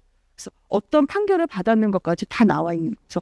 아, 조선시대가 되게 과학적인 나라다. 그리고 아까 제가 심리록도 있었고 그 다음에 지금의 추억급 구간도 있었고 그 다음에 다산 정약용이 쓴 숨음신서도 있었고 그 다음 무언록 같은 데도 이런 사례의 예들이 되게 많이 나오거든요. 내용이 되게 많아요. 그 심리록도 저도 다 못 읽었어요. 그냥 너무 많아갖고 대충 보면서 이때쯤 함경도 눌러보고 제목이 뜨거든요. 제목 보고 이거 재밌겠네 이런 것만 있지 다 못 읽었어요. 다 읽으려면 시간이 너무 걸리니까. 저는 보면서 조선이라는 나라는 500년, 600년의 역사를 지닌 나라잖아요. 자, 임진왜란 때 대단한 명나라. 날고 기는 그때 일본, 우리나라 이렇게 해갖고 임진왜란은 우리가 보통 일본이 조선 쳐들어온 난리 아니야? 아니에요. 일본이 중국을 치기 위해서 조선한테 얘기해. 길 좀 빌려줘. 조선이 니까짓 게 뭐라고. 말 안 들으면 말고. 그래서 조선 치고 올라가고 명나라 치려고 하니까 명나라에서 급하게 파병을 해줘갖고 이렇게 일본군을 막아서 전쟁이 끝났는데 실제 전쟁은 조선에서 일어난 거죠. 근데 조선은 안 망했어. 그 이후로도 한 300년 갔어요. 그러고 명나라는 망했어요. 임진왜란 끝나고 명나라 망하고 청나라 들어왔죠. 일본도 막부가 바뀌었어요. 정권 교체가 됐어요. 그러면 조선은 그 난리를 겪고도 어떻게 안 망했을까? 저는 개인적으로 이 끊임없는 기록. 그리고 왜 얼마 전에도 보면 경복궁에 있었던 그런 과학기기들 다 임진왜란 필터 없어진 거 다 복원했잖아요. 어떻게 복원했죠? 기록이 다 남아있어요. 센치부터 이것까지 다.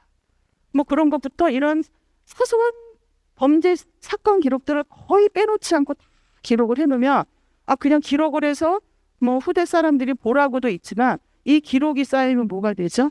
빅데이터가 되죠. 이 빅데이터를 통해서 지금도 왜 판사들이 판결 내릴 때 그 전에 있었던 사건 어떻게 됐나 그거를 그걸 그대로 따라하지 않아요. 그거를 이제 바탕으로 해서 지금 사건에 하듯이 조금이라도 과학적인 수사 그걸 통해서 조금이라도 억울한 백성이 없도록 만들자 이런 것을 이제 하기 위해서 했던 거예요. 저거는 송사의 심리를 물 흐르듯 거침없이 하는 것은 타고난 재능이 있어야만 가능하기 위험한 일이다. 어떤 사건을 수사하는데 오케이. 이거는 정말 뛰어나야 돼요. 근데 그렇게 뛰어난 사람이 많아요? 별로 없어요. 네. 송사의 심리는 필히 그 마음을 다해서 정확히 따져야 확실한 법이죠. 최선을 다해서 정말 객관적인 입장에서 이것인지 저것인지를 따져야 돼요. 그러므로 송사를 줄이고자 하면 심리를 세밀하게 해야 하니 더뎌지게 마련이다. 그래서 막 재판 10년씩 가고 그거 갖고 뭐라 하지 마라 이 얘기예요. 그렇게 하면 판결이 내려진 후에는 그런 소송이 다시 제기되지 않게 된다. 근데 대충 후딱후딱 빨리 하게 되면 어떻게 되죠? 다시 또 아까 우리 격쟁하듯이 그런 일들이 되니까 다산은 이제 관리가 될 사람들한테 이게 지금 후문신서에 쓰여진 다산 정약용의 글인데 제발 후딱후딱 대충 하지 말고 너는 신이 아니야.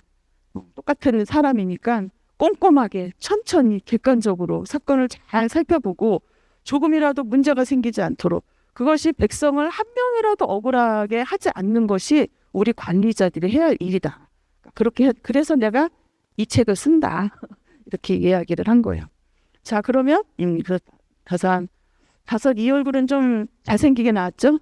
네. 제가 좀 잘생긴 걸로 골랐어요. 원래 다산은 이렇게 광대 나오고 눈 꺼지고 막. 근데 여러분 아시는지 모르겠지만 조선 시대 정조 때 정조 잘생겼거든요. 근데 정조가 다산 보고 잘생겼다 그랬어요. 꽃미남이라고. 그래서 내가 학생들한테 수업하면서 이거 말고 다산 원래 초상하게 보여서 애들이 막 웃어요. 그래서 내가 그때와 지금은 미 기준이 달라. 그때의 기준으로 잘생겼다면 잘생긴 거라 인정해줘. 옛날 같으면 지금의 미인 얼굴 절대 예쁜 얼굴 아니에요. 미인은 어때야 돼요? 눈이 가늘고 길어야 돼요. 이렇게 눈 동그랗게 크면 안 돼요. 쌍꺼풀 없어야 돼요. 그다음에 얼굴 가름하면 안 돼요. 얼굴 발처럼 동그래야 돼요. 코 너무 높으면 안 돼요. 코 약간 납작해야 돼요. 이런 것처럼 요즘에 그 얼굴로 살면 엄마한테 수술해달라고 졸라야 되지만 이제 그때 기준으로 하는 거고, 이제 다산 정약용 같은 경우에는 다양한 사건들에 본인이 이제 지방 수령 이런 걸로 있으면서 다양한 사건들을 겪었고, 그다음에 또 유배 가서 있으면서도 그 유배에 가면 죄인이잖아요. 죄인의 입장에서도 마을에서 이런 사건들이 일어난 거 그냥 허투루 들어 넘기질 않았어요. 내가 비록 유배 와서 아무것도 할 수 없는 입장이긴 하지만 그래도 내가 배운 사람으로서, 옛날에 이제 양반들은 세금도 안 내고 근데도 면제 받고 막 그래요. 그 이유는 뭐게요? 양반이니까? 그게 아니라 왜 과거시험 합격해서 관리가 되면 나 고위 관리됐고 연봉 빵빵하고 앞으로 연금도 나오고 너무 좋아, 이게 아니라 백성을 어떻게 하면 잘 먹고 잘 살게 할까를 평생 고민해야 되는 거야. 너는 그러느라고 딴짓하지 말고 그러니까 군대도 안 보내는 거고 세금 내느라고 막 이렇게 재산 축적할 필요도 없고 내가 주는 월급만 받고 평생을 백성을 위해서만 고민해 라는 의미로 한 거거든요. 그러니까 그게 몸에 밴 다산으로서는 내가 비록 월급도 안 받고 여기 제일으로 와 있지만 여기서 일어나는 이런 자잘한 사건들을 내가 다 정확하게 기록하고 이것을 통해서 어떻게 하면 조금이라도 올바른 판단을 하고 억울한 사람이 없게 판결을 해서 우리나라가 조선이 잘 살고 백성들이 모두 행복할 수 있을까를 늘 고민을 했었던 거죠. 다산만 그랬겠어요? 우리 또 조선시대 다산 말고 유명한 사람 또 누가 있죠? 이황도 있고, 이 다산과 같은 시대. 다산과 같은 시대. 연암 박지원. 연암 박지원 같은 경우에도 이제 연암은 박지원은 과거 시험을 보지를 않았어요. 그러니까 1차 시험은 봤어요. 1차에 전국 수석을 했어요. 그래서 당시 왕이 박지원 집안이 이제 여기 혹시 반남박 씨 계신가요? 서울의 경화사족이라고 아주 두 손가락 안에 드는 빵빵한 집안이었어. 그러니까 왕 입장에서 와, 그 대단한 집안 아들이 이번에 수석했다고? 오늘 밤에 내 방으로 잠깐 오라 해. 연암이 왕한테 가갖고 이제 왕이 2차 시험 기대할게. 훌륭한 집안에서 촉망되는 청년이군. 그랬어요. 이 소문이 퍼졌겠어, 안 퍼졌겠어? 쫙 퍼졌어요. 그래갖고 온갖 사람들이 연암한테 가갖고 이번에 2차 시험 본다며 공부 열심히 해. 좋은 글씨야. 이번에 시험 본다며 공부하는 데 도움됐으면 좋겠어. 책이야. 막 이러고선 사람들한테 가서 박지원이 시험 합격하면 내 덕이지. 내가 종이도 사주고 붓도 사주고 책도 이런 사람들이 막 널리는 거예요. 그래서 연암이 고민을 하다가 2차 시험은 원래는 안 갈라 그랬어요. 근데 하도 뭐라 해서 갔어요. 백지 내고 나왔어요. 백지를 딱 내고 나는 시험 보지 않겠다. 내가 여기서 과거 합격해서 관리가 된다면 그 수많은 사람들이 뭐 줄 대고 막 그러고 싶지 않고 이렇게 너무 문란하다. 그랬더니 이제 연암박지원 장인어른이 그 소식을 듣고 막 쫓아왔어요. 딴 사람 같으면 내 딸 어떻게 책임지려고 이럴 텐데 잘했네.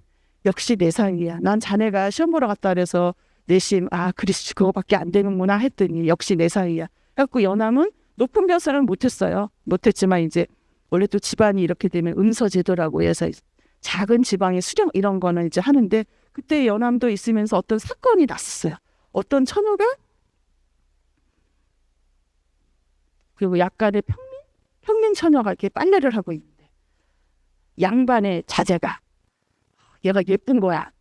그래서 쟤 예쁜데 나랑 결혼했으면 좋겠는데 평소에 계속 이걸 하트를 날렸는데 얘가 날 쳐다도 안 봐. 그래서 하루는 얘가 빨래를 하는데 뒷모습이 너무 예쁜 거야. 그래서 자기도 모르게 해서 끌어안았어. 그래서 이 여자가 옛날에는 남자한테 끌어안김을 당했다. 시집 못 가요. 그래서 여자 처녀가 울면서 나는 이제 시집 못 간다. 난 차라리 자살을 하고 말겠다. 그래서 이 아버지가 열받아가지고 그 양반의 집에 찾아가요. 갖고 그 끌어안았던 그 아들을 죽이겠다고. 그랬더니 이 아버지가 양반이잖아. 양반인데 어디 평민에 사람이 와갖고 우리 아들을 죽인다 하는데 들어보니 우리 아들이 잘못한 거야. 너는 어디 할 짓이 없어서 배운 놈이 여자 뒤에 가갖고 그러고 내가 집안 망신에 창피해서 너 때문에 살 수가 없다. 이놈아 나가 죽어라. 네 아들이 너무 상처받아서 나가서 죽었어. 진짜로. 왜냐하면 집안 망신이라고 그러고 요즘은 좀 덜 그러지만 옛날에는 그 수치심으로 죽어요.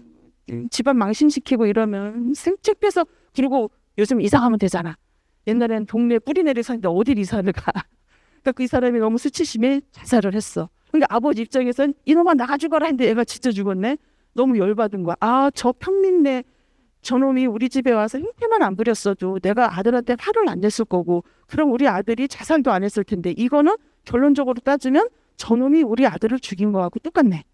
그래갖고 아들의 시체를 그 평민네 집에 갖다 놓고 주변의 사람들한테 입을 맞춘 거야. 돈 좀 주고 제가 때려 죽인 걸로 해. 제가 죽인 걸로 해. 오케이. 야, 그래도 우리가 양반인데 저런 형님한테 그러면 안 되지. 그래갖고 사건을 조작을 한 거예요. 그래갖고 제가 죽인 거다. 이렇게 얘기를 했더니 이제 그 사건을 그냥 하면은 그냥 뭐 주변 정황했더니 때리는 거 내 눈으로 봤다. 맞더니 죽더라. 내 눈으로 봤다. 이러면 어떻게 하겠어요. 그랬는데 연함이 옳지 않다. 어떤 사건이라도 그 사건은 누군가의 이익에 의해서 조작이 될 가능성이 굉장히 충분하다. 그래서 그런 것들을 철저하게 밝혀야 된다. 그리고 이제 이 사건 같은 경우에는 뭐 이 남자가 직접 죽인 건 아니지만 직접 죽인 거와 다름이 없기는 해. 정황상. 그렇지만 이 사건의 근본적인 원인은 누구야? 아니 왜 멀쩡한 처녀를 뒤에서 끌어안어. 얘가 잘못한 거야. 그래서 그 사건을 이렇게 현명하게 판결하면서 연함이 이제 어떤 사건을 대할 때 관리자로서 태도가 어떤 것인가 이런 것들을 또 이야기를 하기도 했어요. 자, 그리고 우리가 보통 살인사건 이제 보통 우리가 법의학에서 다루면 일단 죽어야 다루니까 다 살인사건이에요. 근데 살인사건은 우리가 아까 물에 빠져 죽는 거, 독약 먹고 죽는 거, 아까 목 매달아 죽는 거, 또 때려 맞아 죽는 거 이런 거 있죠. 또 어떤 죽음이 있을까요? 사건의 원인 목 졸라 죽이는 것도 있어요. 목 졸라 죽이면 이제 여기에서 이런 흔적들 나타나고 그리고 호란이라고 들어봤죠? 호환마마. 호랑이한테 물려 죽는 거. 그 다음에 뭐 뱀한테 물려 죽는 거. 뭐 늑대한테 물려 죽는 거. 이런 동물한테 물려 죽는 경우. 이제 그런 경우 호랑이 잡아다가 요즘 같으면 이렇게 해갖고 우리 표범들 탈출하면 잡아다가 막 죽이고 막 그래 슬픈데 뭐 그런 경우에도 막. 근데 이제 가끔 사람이 그렇게 해놓고 호랑이한테 물려 죽였다고 또 둘러대는 이런 경우가 많아. 왜 지금도 보면 왜 우리 아까 제가 화성 연쇄 사건 했는데 한 10년도 더 지나서 실제 범인이 자수하는 바람에 됐고 그때 범인으로 들어간 사람 10몇 년을 옥살이를 하다가 나온 이런 현대화가 돼서 과학수사를 한다고 함에도 불구하고 이런 오류가 생기잖아요. 근데 조선시대에는 이보다 더 했겠죠. 어떻게 그 죽음의 원인을 정확하게 밝히냐. 이거 되게 힘들긴 하지만 지금도 마찬가지예요. 지금도 뭐 과학수사를 했다고는 하지만 아직은 나중에 보면 아직도 미치지 못하는 이런 부분들이 있겠죠. 그래서 우리가 이거를 조선시대에는 조금 미개해. 뭐는 좀 그래. 뭐 이렇게라고 판단할 건 아니고 그 시대에 최선을 다했었고 그 시대에 최선을 다한 이유는 백성이 곧 하늘이기 때문에. 그래서 백성을 함부로 할 수 없고 백성의 한 사람이라도 억울한 죽음, 그다음에 억울한 누명 이런 것이 없도록 애쓰고 노력하려고 했었던 그 정신을 이제 우리가 읽으면 되는 거예요. 실제로 저 같은 경우에는 전공이 법의학이 아니에요. 저는 이제 한문학을 전공을 했고 한문학 자료 내에서 이런 사건들을 보다 보니 조선시대에도 과학이라고 생각하지 못했던 현대에서 나타나고 있는 이런 법의학이라고 하는 과학수사의 어떤 기본이 되는 이런 것들이 있구나라는 자료를 제가 이제 보고 여러분들한테 법의학적 전문적인 소견이라기보다는 조선시대의 기록을 가지고 다양한 사례들을 이야기해드린 거고, 또 하나는 이런 것을 통해서 우리가 뭐 헬조선 막 이런 얘기 하지만 조선이란 나라가 그렇게 만만한 나라는 아니었어요. 어떻게 하든지 그 왕 임금이라고 하는 사람들이 백성을 위해서 원칙은 이렇게 하려고 했지만 또 위 내려가면 또 이렇게 막 아는 사람이 있으면 수습하고 돈 찔러주고 사건 조작하고 하는 일들도 엄청 많았고 잘못 수사된 일들도 많았고,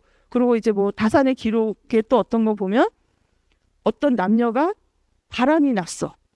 부인 몰래 남편 여긴 과부 뭐 이래갖고 몰래 바람이 나서 화재로 불에 타 죽었는데, 그럼 이제 사건은 이제 화재로 죽은 거기는 해요. 실이 난 화재인데 다산은 거기다가 실제 원인은 화재로 불타 죽은 것은 맞지만 이 두 사람은 불효 때문에 지나친 성행위로 기가 다해서 죽은 것이다.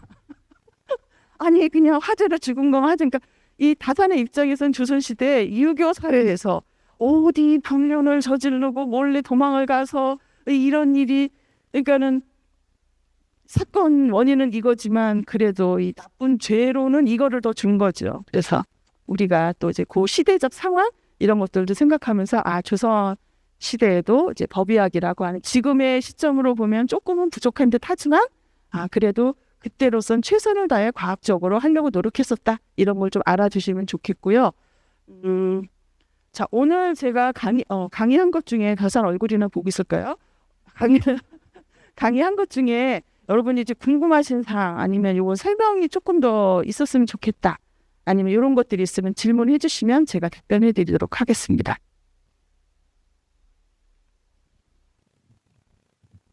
네. 네.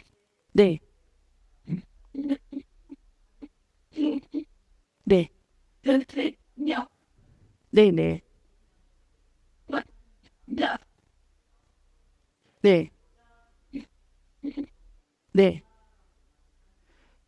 여자가 거만을 하지는 않고 그냥 아까 말했던 그런 사람들이 해서 좋은 질문을 해주셨는데, 그래서 집안에 이제 여자 이 사건이 났을 경우에는 일부러 이제 신고를 안 해요.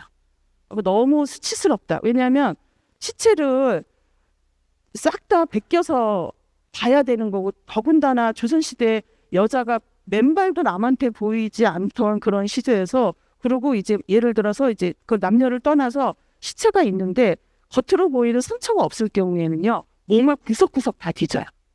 몸을 구석구석 다 뒤지고, 여자 같은 경우에도 특별한 이런 것이 없으면 혹시 임신 여부나 뭐 이런 그런 것들 때문에 생식기까지 싹 다 뒤져요. 그래서 너무 수치스러워서 여자들 같은 경우는 신고를 안 하면 이제 이런 수사관들이 이제 달래갖고, 그래도 딸이 억울하게 죽어서 처녀 귀신되면 어떡할 거야. 그래도 범인은 잡아야지 이래갖고 막 하는데 웬만하면 하지 않으려고 하는 그런 게 있었어요. 네. 좋은 질문 해주셨네요. 네.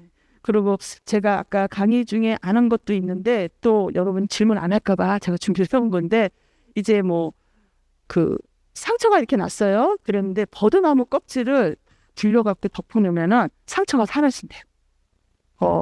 그러면은 결정적인 상처가 없어지죠. 그렇게 또 감춰주고 바르면요 상처가 다시 나오대요. 그러기도 하고, 무슨 또 나물 풀 같은 거에다가 식초를 또 섞어가지고 이렇게 하기도 하고, 그다음에 사람이 죽으면 이렇게 몸이 사후 강직에서 굳잖아요. 그러면 이제 제대로 이렇게 조사하기가 아까 구석구석 다 뒤지는데 풀도 안 올라가고 이러면 하니까 굳어버린 시체를 또 부드럽게 만들기도 하거든요. 그런 경우에는 또 이제 이런 약품들을 처리해갖고 불을 떼면 시체가 다시 부드러워져서 그때 또 거만을 하기도 하고 그런다고 해요. 네. 그리고 이제 그런 상처를 조작하기도 해요. 그래서 예를 들어 뭐 붉은색, 푸른색이면 이제 이렇게 구타 이런 건데 거기다 또 무슨 약을 바르면 검은색으로 변하면 이건 구타가 아니고 죽어서 생기는 시반이네라고 속이는 경우들도 있고, 뭐 다른 약재로 실제로는 이 상처인데 약품 처리를 해서 다른 상처인 것처럼 위장하기도 하고 그런 경우들도 있었다고요. 그러니까 그런 경우는 굉장히 다양한 사례들이 많이 밝혀져야 그렇게 벗어날 수 있는 이런 것들도 찾아내는데, 그래서 굉장히 많이 이런 사건들을 기록을 한 거겠죠. 또 질문해 주세요. 아니면 보충 설명이 더 필요하신 건 없나요? 네네. 아니구나. 네, 네, 네. 네, 네. 음, 네. 음, 네,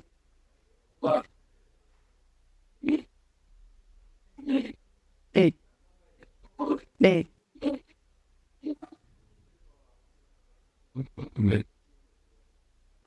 아마, 예, 기준은 똑같이 한다고 했지만 실제로는 똑같이 못하죠. 예, 양반에 대한 이런 게 있기 때문에 그래서 어떤 경우에는 이제 평민이면 그냥 당근 사용으로 들어가는데 양반인 경우에는 공장 몇 대 이런 걸로도 많이 해주기도 하죠. 그리고 이제 양반에 대한 뭐 그게 조선시대에는 좀 더 심했어 갖고 제가 앞에 눈에 이제 원칙은 공평하게 이런 거지만 실제적으로 적용이 되면 아니 뭐 요즘도 그렇잖아요. 힘 있는 사람 똑같이 점죄를 저질렀어도 힘 없는 사람은 바로 그냥 구속돼서 들어가고 힘 있는 사람은 뭐 이렇게 또 좋은 변호사 막 이런 데 써갖고 막 버티고 뭐 형량 조금 받아서 뭐 이런 문제 생기고 그래서 드라마도 나오고 이러는 거니까 그때도 이제 그랬다고 보시면 되고요. 예.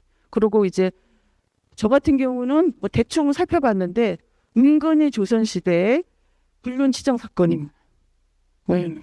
그래서 조선시대 유교 사회라더니 왜 이러는데 싶을 정도로 그런 사건들이 많고 그다음에 이렇게 화를 못 견뎌서 이렇게 별일도 아닌 건데 그냥 얘가 날 좀 이렇게 좀 찔러 아이 너 그랬지 막 이러면 막 화를 못 견뎌서 에이 이렇게 죽이는 경우들도 있고 그다음에 이제 잘못 실수로 샤 이랬는데 이제 급소를 맞아서 죽는 경우 이런 경우에는 정상참작이 되고 아까 제가 처음에 말씀드렸다시피 과실인 경우 본인이 범죄인 줄 모르고 있을 경우 잊어버렸을 경우에 해당해서 그런 경우에는 이제 차형이 청하거나 그렇지 않고 급여 형벌을 주기도 하고 그다음에 예를 들어 또 왜 이런 사건도 있잖아요.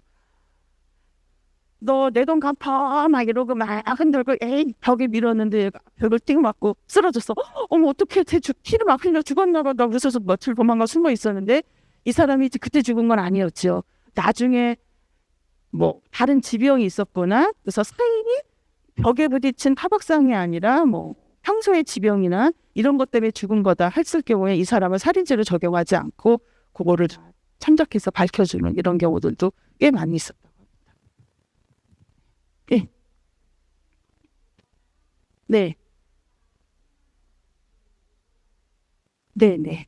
유족한테 그대로 해서 그 사건 기록과 함께 다 넘겨주고 그래서 유족이 바깥에서 아까 그림에는 뭐 안 나왔었지만 유족이 이렇게 바깥에서 참관하기도 하고 이제 그런다고 해요.